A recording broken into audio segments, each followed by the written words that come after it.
What is up, ladies and gentlemen? It is your friendly neighborhood BJJ podcaster, Rafa Esparza, coming to you live from Las Vegas at a secret location. Shh, don't tell anybody.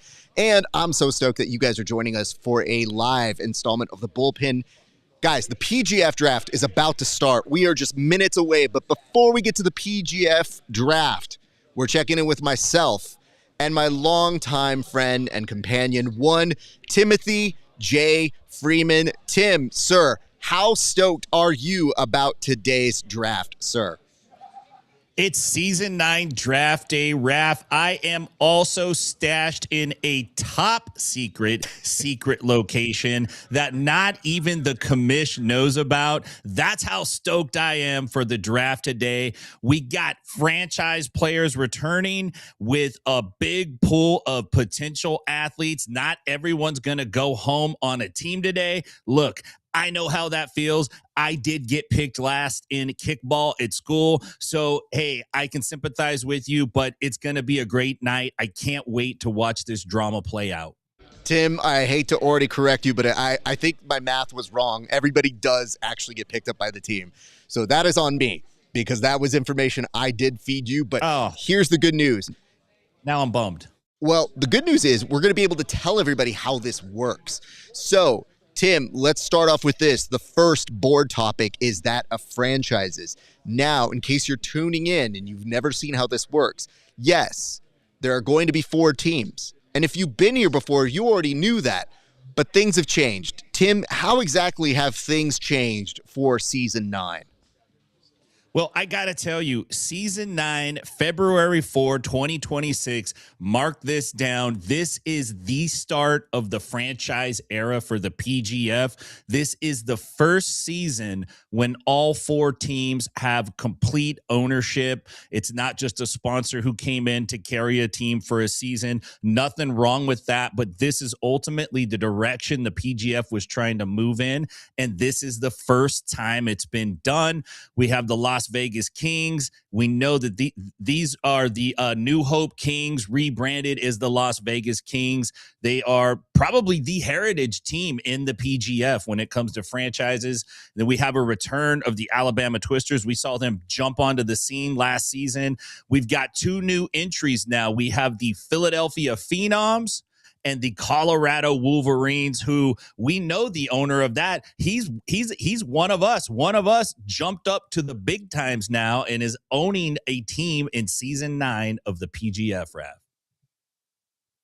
Yeah, can I tell you the way that things look here, Tim? It's very interesting not seeing Egg suited up. Now, I know he's somewhere back there. I saw his son, the general manager of the Wolverines. But when I talked with him, it was weird not to see him in guard, but he did tell me he is dressing up. So I assume he's going to be telling us that that woman deserves her revenge at the top of Kill Bill 2 like he is normally dressed. But more than that, Tim, the fact now that we have 4 franchises and the rivalries are already starting to build.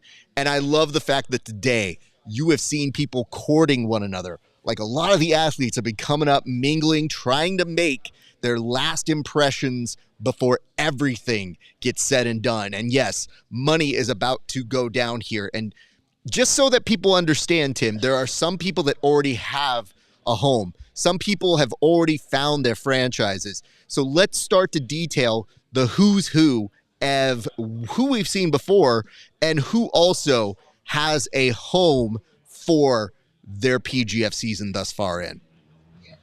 So we have 4 teams. Each team has 2 franchise players. These are players that are already signed to the team.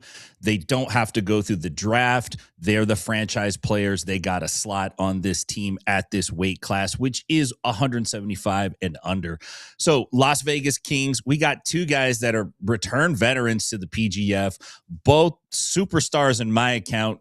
Jet Thompson, who is really not a kid anymore. We saw him win last season, did a fantastic job. And then Cam Hurd, who again is a returning veteran who's had great success on the competition scene lately. So I'm looking for that team to be strong. And then we got Kevin Buring and Elijah Carlton on the same team on the Alabama Twisters. That is going to be a very formidable duo to have to deal with, especially when you're talking about Mr. PGF himself, Elijah Carlton, making a return to season 9. The Phenoms pick up Andrew Cochell and Derek Rayfield. And listen, I'm pretty sure, I'm not positive, but I'm pretty sure we're going to see Derek Rodman Rayfield return and not just regular Derek Rayfield.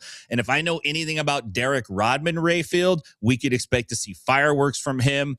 And then lastly, we have Officer Grimy, Jonathan Wilson, and returning veteran Caleb Crump coming to the Wolverines. So every team has 2 veterans. I'm not sure about Coachell's record. I think he's been in the PGF before, but every team has experience coming into this with their franchise players, so they can kind of build around these stars.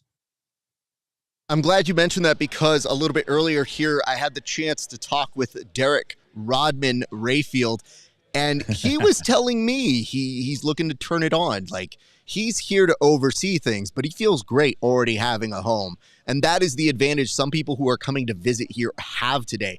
They know where they're going. There's a lot of people who are on the playing field, though, and I think it's important that we kind of tell the people who is involved here. So we got to do this one quickly, Tim, but this is where we wanted to spend some of our time here to tell the people the who, the what, the where, the when, the why. So here's how kind of we're going to play this one. I'm going to go ahead and put up as fast as I can some of these people, Tim, and our job is to do the best that we can of scattershot reporting and telling them who and what. Now, if we don't get to everybody, it's not that we don't love everybody. It's just that we are short on time. So, Tim, I'm going to go ahead and pull this on up here, and you guys are about to totally get something coming up next with all of the players and all of that coming in. But first, why don't you tell me what you know about Travis Haven, Tim? Not a ton about Travis Haven. Let me pull up his player card. I was going through some of these guys today, but I don't even see a player card for Travis. Oh, here we go. Travis Haven. I believe he's undefeated. He is. So he's 5-0, which is nothing to mess around with. He's got 80% of his match wins are in under 60 seconds. A finish rate of 100%. He's got a high XP score. This dude is going to come in, I think, highly sought after in the PGF. Let's go to our next one. Tell me a little bit about Austin. Austin Orende. Well, you know what? I like Austin's name. He's got a dope name. He's also undefeated, 5-0, 21 match points, 3 under 60 seconds. He's got a finish rate of 100%, 5-win streak. Again, these undefeated dudes that are pulling points, they're gonna go for big money in the draft today. And not just that, but we're going down to our next individual. Sean Mellinson, we can tell you, is not actually here. So we're going to have an interesting moment where he's going to go on the board for people, but he's not going to be able to really sell himself. So when you start looking at these players that come up and you're thinking, who is coming up? Sean not being here, I wonder if that has a impression or an imprint on this team. Let's go to our next one, who is Jaden Groner. I had the opportunity to chat with him, a very interesting prospect. People are high on these individuals with those perfect records, and Jaden definitely is a top-tier individual, so you want to keep your eyes on him. But then if you return back, Tim, tell me a little bit about Kyle Chambers. So Kyle Chambers is a veteran. Excuse my phone there. Apologies. 2-0 in the PGF, 12 draws. So he's not easy to beat.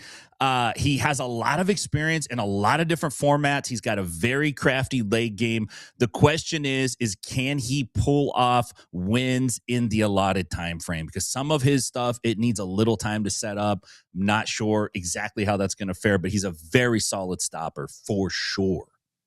Moving down the list, Anthony Parker Salisbury, who, by the way, came over to me and we had a quick chat. When we were chatting, I asked him if he knew what he was going to say, and he said he might just wing it.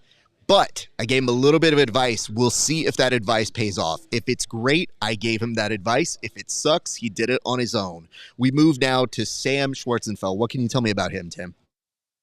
Again, a returning veteran to the PGF, and Sam he has a very even number. He's 11-12-13 with his record in the PGF. He can beat just about anybody, and on his low point, he can also draw somebody out, or he can also get beaten. Again, I think he's the kind of guy on the right team who can really, really flourish. But again, some of it's propositioned on the matchups, but Sam is a very strong pick for a team.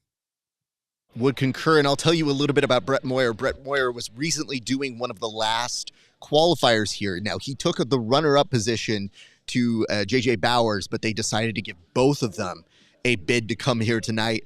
This is a guy, if I'm making a prediction, he is going to get this crowd riled up. He was telling me a little bit about what he was going to say, and he's been working on it. He has a good impression and definitely very confident in his abilities. So imagine he might get this crowd roared in the same way that JJ did last year. We're going to move down now to Eric Allen. Eric Allen, another individual that has had some heat on him, comes as a athlete from a different perspective, a different world. Now we're going to see what he feels like in this world, that of the PGF. Very interested to see how he acclimates here because, again, Tim, we've only gotten through half of the list, so we got to speed this up and start doing some one-off hits here. I'll tell you a little bit more about Chewy. Chewy has been competing internationally over in Mexico, a big, big name there. Now, what's interesting is I've heard that he's already got statements ready to be read out here. So this is a person who understands there's a language communication barrier, but said, don't worry, I know how to market and sell myself. So very interested in that. Tell me a little bit about the return of J.J. Bowers, Tim. J.J. Bowers, look, this is a guy that went for a high number in the draft last season, didn't quite get the result he wanted, but I believe he got the experience he needed. He may be in this season a great value, and he may be underestimated. I'm looking for big things from Bowers. I'll return you one. Here, Giovanni Ortiz coming to us from Tennessee, I believe, and a black belt, has been in the PGF before. Eyes are definitely on him. We will see how that works. Giovanni also not here tonight, so I'll wonder if that will play a role. Jake Strauss has been making the rounds here, coming to us from Wagner Hocha's affiliation. He is known as the Darce Daddy. Okay, he's already got branding, so there is that. CJ Murdoch returning to us from last season again. And I heard somebody, I'm not going to say a certain statistician or statistician, who might have used the old word, and I wanted to text them and say, don't do that, because that man is aging like fine wine. He showed last year he can get a few licks in and made friends with John Chandler. We go down to the return of Armin, who's also a PGF Season 8 vet. He wants to get some back. He was injured for part of that season, and he's been chomping at the bit, and I know he's been working really, really hard for it. Tell me a little bit about Joshua Squires here, Tim. Joshua Squires is a returning veteran. He's 5-2. He's on a 5-win streak. He's got one match that resulted in an elbow genie. I think he's a great value. I think he's returning to make a statement for himself. So I think he'd be a good value in this draft today. Right? All right. Let's do one-word associations here. Derek Atkins. Derek Atkins, Arby's. Clayton Weimer. Whiskey. Jared Fekete. Bear. Noah McCauley. Goofball. Goofball indeed. All right, we're moving our way down. Notice how many topics we have left and not enough time to do them. So these are going to be very, very quick hits. I'll go ahead and tell you guys about the salary. There's $9,000 at play here. And what happens is every person who gets drafted has to be drafted for $1,000. So yes, today somebody can go for as high as $7,000. And I'm going to tell you this right now. You are going to want to pay attention to one of the coolest graphics they're going to show you later about what they're expected and the salary cap in terms of what they're expected to do once they go for a draft here tonight. So pay attention to that a little bit later. And yes, the free agents, the way this works, it is an auction draft until the very end. And then at the very end, the remaining 8 players who did not get drafted initially are going to go into a snake draft. And when that happens, everybody here, the 20 guys, that are on the block will all find a team, and it's going to be very interesting to see what's happening. Tim, when does this take place? When can people expect to see this season going down? So tonight is the draft following this show, and then the very first match is in about 4 weeks on March 4th. That is the kickoff.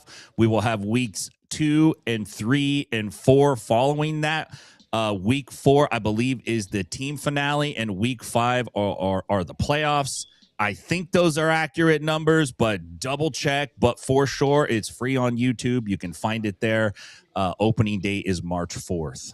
And last but not least for us here, we just want to tell you guys, how does this bullpen work? We are your official pre and post show. So after every single major event here, you go on to check with us. We'll be here on PGF World. But in addition to that, we will also be the post show and a post show on Fridays. So you can catch us on Fridays talking about not only the PGF World itself, but the collective jiu-jitsu community as well. Tim, do you have any parting words before we get you on out of here, sir? Yeah, here's my parting word. Pay attention if you're a fan, because this is the greatest promotion in jiu-jitsu going today.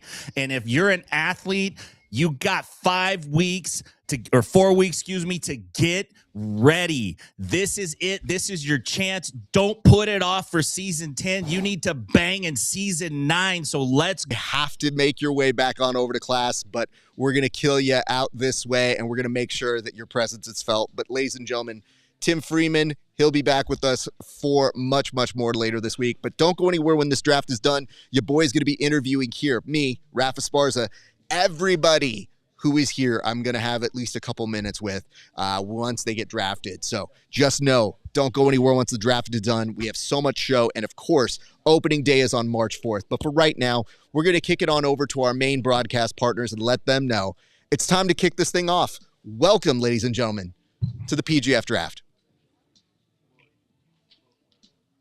Lost